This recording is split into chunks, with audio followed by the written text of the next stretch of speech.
Well, new measures coming into effect at bars and restaurants in the next half hour or so. From Monday to Saturday, they won't be allowed to sell booze after 6 p.m. and on Sundays, no alcohol after 1 p.m. That's one of the latest measures being put in place to help stem the spread of COVID-19. President Cyril Ramaphosa, of course, earlier announcing that the number of people infected has risen to 150. Desan Tatia is in Durban and Aviwe Mtila is in Johannesburg, both of them joining us now. So Desan, what's been your experience at these bars and restaurants? How are patrons feeling? Half an hour to go.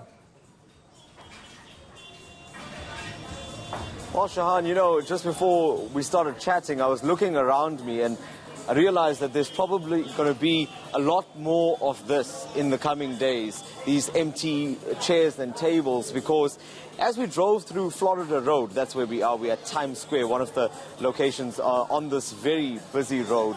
We noticed that it wasn't really as busy as it normally is. Now, that could be for a number of reasons, but it also, just in talking to the patrons here, it seems like some people are actually staying away long before these restrictions were even spoken about. I think it has more to do with the fact that they are in public spaces or don't want to be in public spaces. But I can tell you this much, just from the few people that we've spoken to here earlier on, there is some unhappiness about this decision that has been taken, particularly over the sale of alcohol. I mean, we all know what day today is, which day in the week. And even just behind me, you'll see that bar area. In fact, some of the guys that were working here were saying to me that on a good night, all of that is sold out, and most of that happens after 6.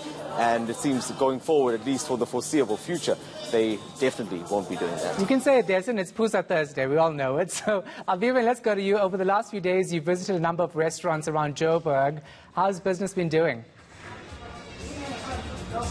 Well, Shahan, you understand that the biggest fear around this coronavirus pandemic is that it's actually going to bankrupt more people that it's going to kill. And it's true to that. You'll find it in many restaurants. You just have to go to Rosebank and just take a walk around those restaurants, and even some in Sandton even, and you'll really see there that they're becoming emptier by the day. You understand that the finance minister did say that the economy can't come to a grinding halt, but it seems that those fears are being realized. I mean, I spoke to Carlos Villela, who owns Lorento restaurant in Morningside, basically says that he doesn't understand, he doesn't know how he's going to pay his employees, for example, saying that he's had an 80% decline in profits over the last number of days. So that's just a testimony of just how the restaurant industry is doing. But let's listen to him and what he had to say himself. It's the first time in 32 years that I actually don't know where and how we're going to pay salaries.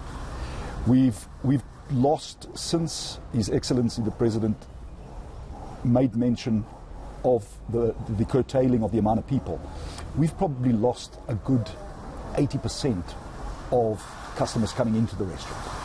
So it's very scary. It's very scary because our servers, our back of house staff, they're coming to me and they're asking me, as their leader and employer, how do we stand? And I don't know how to answer it. I physically don't know where we're going to be sitting if this stretches out.